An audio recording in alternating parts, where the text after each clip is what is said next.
오늘 본문은 느헤미야가 이스라엘 백성들의 성벽, 우리가 이스라엘에 지금도 가면 성이 있는데 그 성벽이 무너졌습니다. 근데 이스라엘 백성들이 포로로 잡혀갔습니다. 포로로 잡혀갔다가 다시 돌아오기도 하고 돌아오지 않은 사람들도 있었는데 52일 만에 이 성벽을 재건합니다.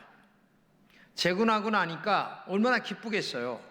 근데 성벽을 재건하는데 하나님께서 이방 나라 사람들을 통하여 물질도 대주고 사람도 대주고 아니면 여러 어려움을 제거시켜 가면서 성벽을 재건하게 됐습니다. 근데 성벽을 재건하고 났는데 성은 이렇게 완벽하게 됐습니다.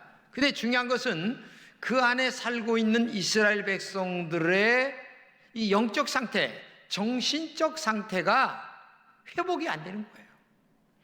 저 밖에 포로로 끌려갔다가 돌아왔는데 이스라엘 백성들은 포로로 돌아오면서 여전히 이방 사람들과 함께 돌아왔고, 그리고 이방 사람들이 즐겨하던 이 성적 쾌락 아니면 물질적 쾌락, 죄 짓는 것에 바빠서 살아가는 그런 모든 것들을 그대로 가지고 와서 살아가는 것을 보면서 지도자였던 느헤미야와 그리고 많은 사람들이 마음에 탄식을 하는 겁니다.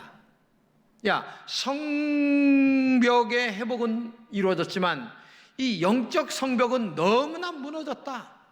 우리의 내면의 정신과 살아있는 이런 마음들을 볼 때에 이것은 아니다 하는 생각이 있어서 오늘 본문에 보게 되면 수문이라고 하는 광장 앞에 모여서 많은 이스라엘 백성들이 모여서 에스라라고 하는 학사, 즉 오늘 말로 얘기하면 목사님을 모셔다가 설교를 하면서 우리가 다시 한번 무장하자, 회복하자, 돌아서자, 이렇게 살면 안 되지 않느냐 라고 하는 이야기를 하는 것이 오늘 본문의 내용이라고 하는 얘기입니다.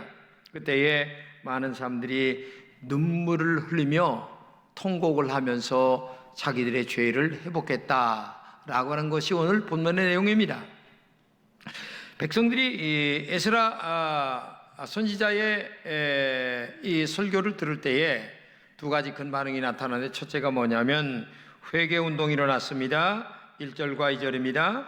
그달 29날에 이스라엘 자손이 다 모여 금식하며 굵은 베옷을 입고 티끌을 무릅쓰며 모든 이방 사람들과 절규하고 서서 자기의 죄와 조상들의 허물을 자복하고, 이 말씀을 한마디로 얘기하면 구별되게 살겠다고 하는 마음의 결단이 일어났다고 하는 얘기입니다. 네 가지 결단인데, 첫째는 금식했습니다. 그리고 굵은 베옷을 입었어요. 이거 말은 회개하겠다고 하는 결단입니다. 티끌을 무릅썼습니다. 이것도 마찬가지입니다. 모든 이방인들과 절교하겠다. 우리가 죄 짓는 것을 끊겠다. 이런 마음의 결단을 하게 된 거죠. 이것은 누가 시켜서가 아닙니다. 하나님의 말씀을 들을 때에 이스라엘 백성들은 이런 마음의 결단이 마음속에서 회복이 되어서 스스로 울면서 정말 마음의 결단을 하게 됐다는 얘기입니다. 이방인들의 풍습을 따랐어요. 그 당시에 그 이방인들의 풍습은 아주 음란했습니다. 이 성적 타락이 엄청나게 일어났어요. 이방인의 여인들을 아내로 삼았고, 그러다 보니까 정말 문제가 심각하게 일어난 거죠. 나라를 잃어버린 것도 이런 성적 타락과 죄 짓는 것에서부터 시작이 돼서 나라를 잃어버렸는데, 다시 돌아오고 나서도 또 그 짓을 하고 있으니까 에스라 이 학사와 그 다음에 느헤미야가 이것은 아니다, 이렇게 살다간 하나님의 징계를 또 받을 것이다, 그렇기 때문에 우리가 돌아서자 라는 얘기를 지금 설교로 선포하면서 우리가 돌아서야지, 이대로 살면 또 망한다, 지금 영적 성벽을 회복하자. 육적인 성벽은 지금 회복했지만은 영적 성벽은 다 허물어지지 않았냐, 지금 그 얘기를 지금 하고 있는 겁니다. 우리가 꼭 알아야 할 것이 있습니다. 진정한 회개는 은혜의 통로가 됩니다. 그리고 영이 맑아지고 지혜가 충만해지게 되죠. 하나님과의 교제가 회복되고 평안이 옵니다. 그리고 기도의 응답이 오는데 그 중에 제일 중요한 것이 바로 회복하는 겁니다. 죄에서 떠나는 것입니다. 이방인들의 풍습을 떠나는 것입니다. 그들과 혼합되어 간음을 하고 나실인 구별된 하나님의 백성들의 모습에서 회복이 되어야 된다는 얘기입니다. 즉 거룩함을 상실하면 안 된다는 얘기입니다. 이럴 때마다 하나님을 믿지 않는 블레셋이나 아말렉 그리고 바벨론을 통하여 째찌게 몽둥이로 너희들이 지금 이렇게 포로로 잡혀가 살지 않았느냐, 그러다가 지금 하나님으로 다시 돌아왔는데 지금도 회개하지 않고 다시 죄악에 빠지면 너희들이나 내가 다시 또 망한다 하면서 다시 회복의 은총을 지금 설교할 때에 많은 사람들이 그 말씀을 듣고 눈물을 흘리며 회개했다고 하는 것이 오늘 본문의 이야기라는 얘기입니다. 여러분, 바벨론으로 70년간 이스라엘 백성들이 포로로 잡혀갔습니다. 이것은 우연이 아닙니다. 하나님의 징계였습니다. 코로나 문제도 우연이 아니라고 볼 수가 있습니다. 역사에 개입하신 하나님의 손을 보는 영적인 눈이 우리에게 있어야 됩니다. 왜 이런 일이 일어났을까? 우리가 너무나 평안하고 잘 살고 그리고 육적인 쾌락을 쫓아 죄악에 빠져 하나님과 멀리하고 정신과 육체가 바르게 살지 않을 때에 썩어 빠진 우리의 영적 상태를 다시 한번 회개하지 않을 때에 다시 한번 이러한 징계가 있다고 하는 사실을 우리가 느끼면서 코로나19라고 하는 이 엄청난 문제도 그냥 우습게 넘기는 것이 아니라 영적으로도 한번 돌이켜 볼 우리가 눈이 있어야 되지 않겠느냐. 여러분, 망하는 나라의 말기 증상 하나가 굉장히 중요하게 나타나는 게 뭐냐면 성적 타락입니다. 여러분, 이 성적 문란과 타락이라고 하는 것은 망하는 징조의 아주 최고의 마지막 결론입니다. 소돔과 고모라가 멸망할 때도 역시 마찬가지였습니다. 근데 요즘의 문제를 보세요. 차별금지법 지금 얘기하는데 여러분, 우리가 교회가 반대를 합니다. 근데 반대하는 것이 다 반대하는 거 아니에요. 그 중에서 차별금지법 안에 제일 중요한 독소조항이 있는데 그게 뭐냐면 동성애법이 들어가 있는 거예요. 동성애법이. 그러니까 동성애, 남자와 남자, 여자가 함께 살아가는 이런 문제들은 도덕성으로도 안 되고 그 다음에 성경적으로도 안 되고, 여러분 생각해 보세요. 내 아들이 며느리라고 남자를 데려오면 환영할 사람이 있겠어요? 자기는 환영 안 하면서 다른 사람은 그렇게 살라 얘기해요.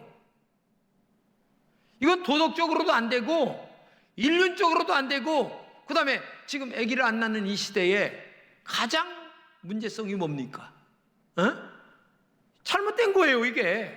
그 다음에 그 문란의 죄로 말미암아 에이즈가 들어왔는데 에이즈로 말미암아 1년 동안에 나가는 돈이 얼마인가 인터넷 쳐보세요. 다 나옵니다. 말할 수 없는 돈들이 글로 빠져나가고 있어요. 그래서 도덕적으로도 안 되고 사회적으로도 안 되고 모든 것으로도 이것은 잘못된 거예요. 그런데 이런 독소조항이 차별금지법 안에 들어가 있기 때문에 이것은 안 된다라고 얘기하는데 교회는 왜 그렇게 얘기하느냐? 이런 말들을 하는 거예요. 여러분 생각해 보세요. 비근한 예로 이것이 통과된 나라에서 있는 일입니다. 동성애자가 목사에게 와서 주례를 부탁합니다. 그러면 동성애자를 목사가 주례해 주겠습니까? 안 해주는 거예요. 난 안 해준다. 그렇게 되면 이 사람이 고발을 합니다. 차별을 했다. 그러면 목사는 둘 중에 하나입니다. 감옥을 가든지 벌금을 받든지. 둘 중에 하나예요. 이게 현실입니다. 빠져나갈 구멍은 한 가지예요. 그날 다른 약속이 있어가지고 못 해줍니다. 동성애라는 말을 넣다가는 큰일 납니다. 여러분, 지금 현실이 이런 거예요. 이러한 그 문조도 대단하지만 아까도 얘기했지만은 종족 보존의 문제가 뭡니까? 가정을 이루어야 되는 거예요. 가정을 이루는 성경의 원리가 뭡니까? 행복하라는 겁니다. 행복하고 종족 보존을 이루어서 자자 대대손손 하나님께 예배를 드리며 영광 돌리며 살아가라. 그런데 동성애 하는데 종족 보존이 이루어지겠습니까? 안 되는 거예요, 이거는. 그러니까 말도 안 되는 짓들을 지금 계속 하고 있는 것은 망조로 나라가 지금 가는 지름길이에요. 근데 그것을 반대하는데 왜 그러냐? 이렇게 얘기하고 있는 거죠. 지금 에스라가 과거 역사를 해구해주고 있는 거예요. 우리가 과거에 이렇게 죄짓지 않았냐? 그래서 하나님이 70년 동안 바벨론의 포로로 잡혀가지 않았냐? 근데 돌아왔다. 성벽은 회복됐다. 근데 너희들의 지금 마음과 삶과 생활이 지금 회복이 됐느냐? 돌아봐라. 지금 그걸 얘기하고 있는 거예요. 이방 여인들과 지금도 살면서 여러분, 믿지 않는 자와 신앙생활 안 하는 자와 결혼해서 고생하시는 우리 집사님들 많아요. 많죠. 왜?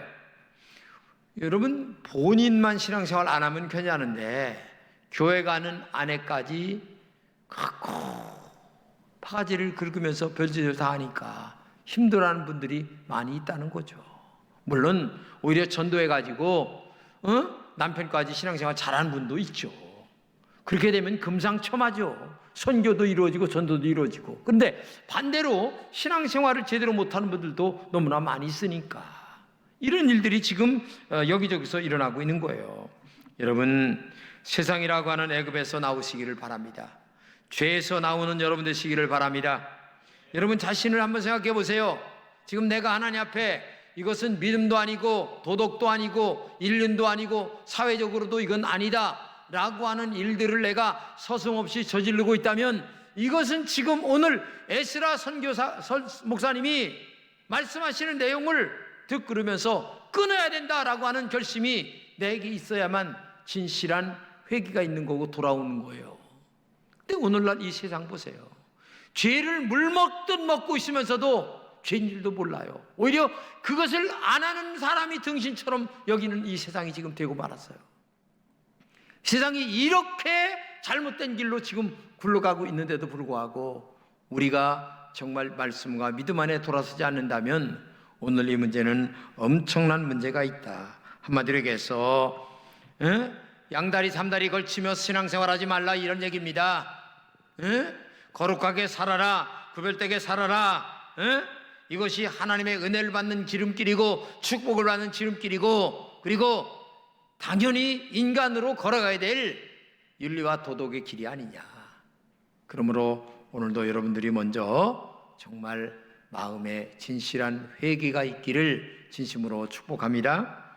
두 번째는 백성들에게 말씀 운동이 일어났어요. 오늘 보는 3절입니다. 이날에 낮 4분의 1은 그 제자리에 서서 그들의 하나님 여호와의 율법책을 낭독하고 낮 4분의 1은 죄를 자복하며 그들의 하나님 여호와께 경배하는데. 네, 이 말이 뭐냐면은 에스라 선지자가 하나님의 말씀을 선포하는데 낮 4분의 1, 즉 3시간 동안 서서 하나님의 말씀을 꼼짝도 안 하고 말씀을 들었다는 얘기입니다.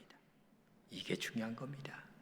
어떤 분은 예배 시간 1시간에 시계를 10번 뜯어보는 분도 있어요.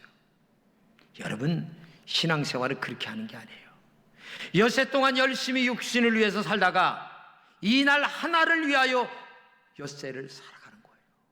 그리고 예배의 소중함을 알고 마음을 준비하고 옷을 준비하고 물질을 준비하고 정말 이 시간 하나가 이 시간 1시간을 위하여 일주일을 내내 살다가 준비된 마음으로 와야 은혜가 되는 거예요. 집에서 가스불도 잘 끄고 모든 정리 싹 하고 뒤에 근심 걱정 다 잃어버리고 오직 말씀에 집중하고 하나님의 은혜를 사모하는 마음으로 와야 이 1시간이 은혜가 되는데 이 시간에 딴짓하고 여러분 은혜가 되겠습니까? 안 된다는 얘기예요. 지금 3시간 동안 설교 말씀을 듣는데 꼼짝 않고 서서 그것도 정신무장이 새롭게 돼야 되는 거예요. 신앙의 무장도 새롭게 돼야 되고 정신무장도 새롭게 돼야 되고 살아가는 삶의 스타일이 달라야 되는 거예요. 세상 사람들과. 이게 중요한 것 아니겠습니까? 진정한 개혁운동은 말씀으로 돌아가는 겁니다. 말씀은 우리의 영혼과 정신을 살게 만드는 겁니다. 말씀이 우리의 걸어가는 등불이 되어야 되고, 정말 말씀은 민족이 흥하게 되는 지름길입니다. 8장 3절입니다. 수문 앞 광장에서 새벽부터 정오까지 남자나 여자나 알아들을 만한 모든 사람 앞에서 읽음에 뭇 백성이 그 율법 책에 귀를 기울였는데, 귀를 기울여야 되는 거예요. 귀를 기울여. 마음을 기울이고 귀를 기울이고. 그래도 악한 마귀가 말씀을 뺏어가려고 애를 쓰고 있는데, 그나마 귀를 기울이지 않는다면 말씀이 들어오겠습니까? 안 되는 거예요. 이거는 영적인 일이기 때문에 그래요. 영적인 일이기 때문에. 학교에서 공부할 때도 집중 안 하면 안 들어오는 거예요. 주목이라고 하는 말이 그래서 중요한 거예요. 주목. 집중하여, 눈과 마음을 집중하여. 이게 중요한 건 아니겠습니까? 그래서 성경을 들을 때에, 말씀을 들을 때에 마음이 뜨거워지도록 해야 된다는 얘기입니다. 하나님의 말씀은 살아있고 운동력이 있습니다. 좌우에 날선 검이 있어서 우리의 심령과 관절과 골수와 그리고 모든 영혼까지 찔러 쪼개어서 정말 샅샅이 잘못된 것들은 골라내고, 그 다음에 하나님 앞에 우리가 집중되어 살도록 하는 것이 바로 하나님의 살아있는 말씀이라는 것을 기억하고, 정말 인생의 길을 안내하는 영적인 등이요 빛이라는 것을 알고 말씀에 집중하려고 하는 이 영적 자세가 우리에게 있어야 되지 않겠느냐. 말씀을 들으면 완악한 사람도 변화됩니다. 사람의 근본은 지식이 변화시키는 게 아닙니다. 많이 배웠다고 인격적인 게 아니에요. 인격이라고 하는 것은 영이 그 사람을 변화시킬 때에 진정한 인격이 들어가는 겁니다. 그렇기 때문에 많이 배운 사람도 잘못된 길로 걸어간 사람들이 얼마나 많습니까? 그렇기 때문에 오늘도 여러분과 제가 이 말씀을 사모하는 것이 내가 변화받고 하나님의 축복을 받는 지름길임을 우리가 알아야 돼요. 오늘 느헤미야 8장 9절입니다. 백성이 율법의 말씀을 듣고 다 우는지라. 말씀을 들을 때 울었다고 그러잖아요. 울었어요. 여러분이 눈물이라고 하는 것은 그 사람의 깊은 내면의 세계를 드러내는 겁니다. 내면의 더러운 찌꺼기를 토해내는 거예요. 우리의 살 속에, 뼈 속에, 영혼 속에, 정신 속에 들어있는 더러운 것들을 다 갈기갈기 찢어서 더러운 것들을 뽑아내는 것이 눈물이에요. 그렇기 때문에 교회 와서 흘리는 눈물은 보배로운 눈물이에요. 교회 와서 흘리는 눈물은 하나님을 만나는 눈물입니다. 교회 와서 흘리는 눈물은 내 영이 맑아지는 눈물입니다. 하나님이 내 안에 신방오시는 능력의 눈물이에요. 그렇기 때문에 오늘도 하나님 내 눈에서 눈물을 거두지 마시옵소서라고 하는 기도가 여러분 속에 있어야 될 줄로 믿습니다. 이러한 능력의 눈물이 내 마음속에서 흐를 때에 진정한 감사가 넘치게 되고, 진정한 행복이 넘치게 되고, 그리고 내가 왜 살아가야 될 이유가 무엇인가라고 하는 인생의 진정한 사명의 무엇인가를 깨닫게 된다고 하는 사실을 우리가 알아야 된다는 얘기입니다. 그러므로 여러분들에게 이러한 눈물이 있기를 진심으로 축복합니다. 이렇게 3시간 이상씩 말씀을 들으면서 눈물을 흘렸을 때에 두 가지의 하나님의 은혜를 주셨어요. 첫째는 부르짖음에 대한, 기도에 대한 응답을 주셨어요. 그들의 부르짖음을 들으시고, 여러분, 우리의 기도는 헛된 것이 아닙니다. 지금도 응답이 안 됐다고 낙심하지 마시고 끝까지 기도하는 여러분 되시기를 진심으로 축복합니다. 두 번째는 하나님께서 그들의 길을 인도하셨어요. 본문 12절입니다. 낮에는 구름 기둥으로 인도하시고 밤에는 불 기둥으로 그들이 행할 길을 그들에게 비추셨사오며. 낮에는 사막에는 얼마나 더웠어요?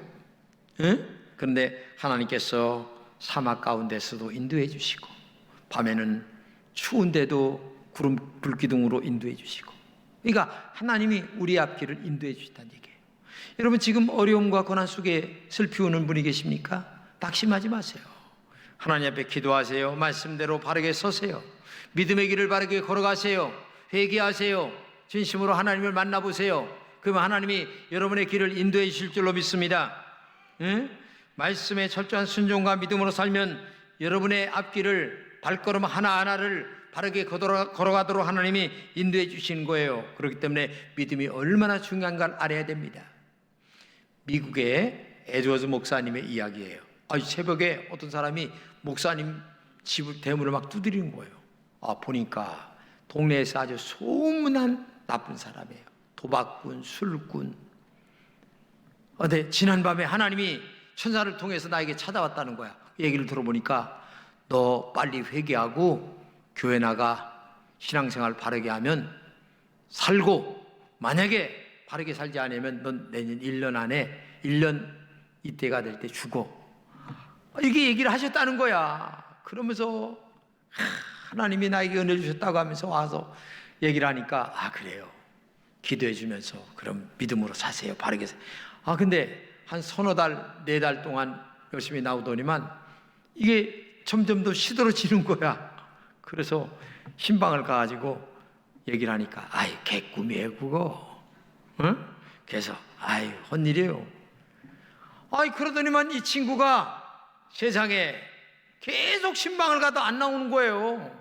그러다가 어느 날 술집에 가서 술을 잔뜩 먹고 2층에서 내려오다가 이게 발을 잘못해서 미끄러졌는데 세상에 그 계단에서 넘어졌는데 해필이면 목이 부러져가지고 죽은 거예요. 그래서 이 목사님이 일기장을 찾아보니까 지난 1년 전 말씀한 그날이라는 거예요. 물론 하나님이 꼭 그렇게 심판하시는 건 아닙니다. 근데 중요한 것은 우리가 하나님의 말씀을 너무 쉽게 생각해도 안 돼요.